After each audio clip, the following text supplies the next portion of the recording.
noted that again, I'll say like process is really, really important. It just isn't enough. So I don't know. I think it's about encouraging people and getting people in a behavioral way to be part of something and contribute something that they otherwise might not, and to share that in a little bit easier way. So like the inspiration side of the approach, like, hey, here's an inspiration I saw, and I don't know how that's going to size up or how it's going to be comparatively to somebody else's, but people feel comfortable sort of contributing it. So there's something about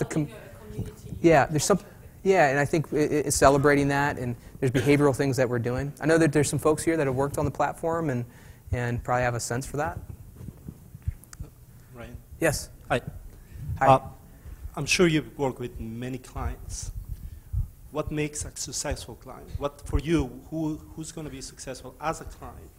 Because you probably bring up all the experience, all the processes. Yeah. But once you give them an advice, when they put it in place, what does the client have to have in place to put the ideas in place and make them work?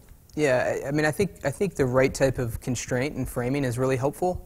So unless you're really trying to like plumb the depths and really think about like how do we envision the future of a really broad topic area, that can get you a certain kind of outcome. But if you want to build something and make it, having a sense of what the constraints are really helpful. So clients that show up with the right type of what we describe as generative constraints are usually, that's a good indicator that something's going to happen. We talk to our clients a lot about like, well, you got to start planning for what's next on day one. So our projects, even before that, right? What's the next step, and what's going to happen? What do we need to learn, and how are we going to put that forward? And who needs to be involved in order to sort of make that happen? It doesn't mean that you get hamstrung by it, right? You can understand those next steps. You can work with the people that are going to take an idea forward